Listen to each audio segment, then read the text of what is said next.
Okay guys, so I'm fixing to slap my beets into jars. I'm going to go ahead and use pint jars. I like the wide mouth jars, that way the bigger beets, I don't have no problem getting them out of the narrow necks. But I pretty much go by the Ball Blue Book on canning for the recipe on my pickled beets.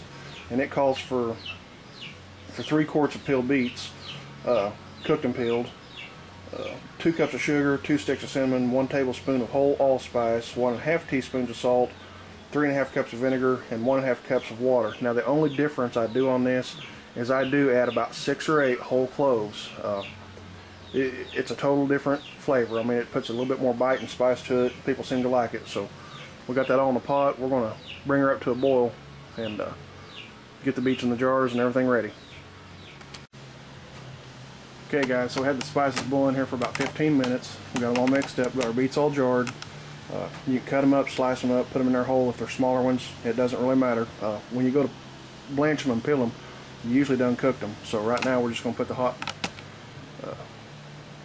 vinegar solution over the top of them, then we're going to take them out to a water bath. Okay guys, so after got done putting them in the jars, put the seals on them, made sure I had them wiped clean before I put the seals on the caps. I put them in a water bath, just barely covered them with water, and they sat in there for probably about 15 minutes after it came to a boil, and that's done. They're just waiting to seal up.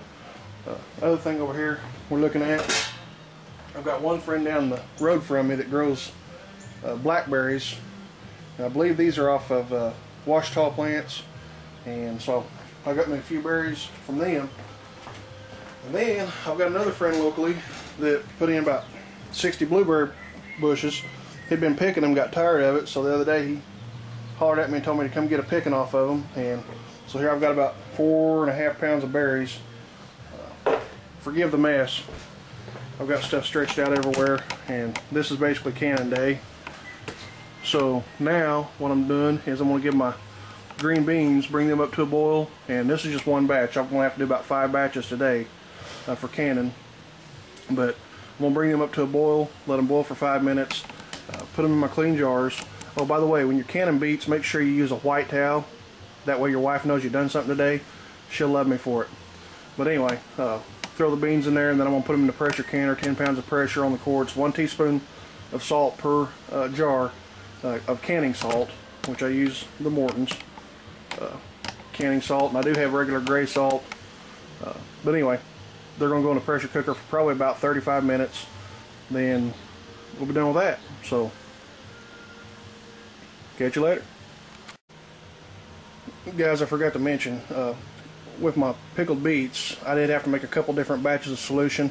I'm working in my kitchen today and not outside. It's cloudy outside and kind of drizzly. So, anyhow, just a suggestion, when you find a pickle recipe you like, a brine solution, then instead of just making a batch, small batches, go ahead and make up a nice big batch of it. When you get done, whatever's left over, throw it in whatever jars you got, seal them up, put them in a water bath just to make sure your rings will seal. Throw it on the counter. Next time you go to making it, if you want to make small batches, all you got to do is crack it open, heat it up, and use that brine. So just an idea.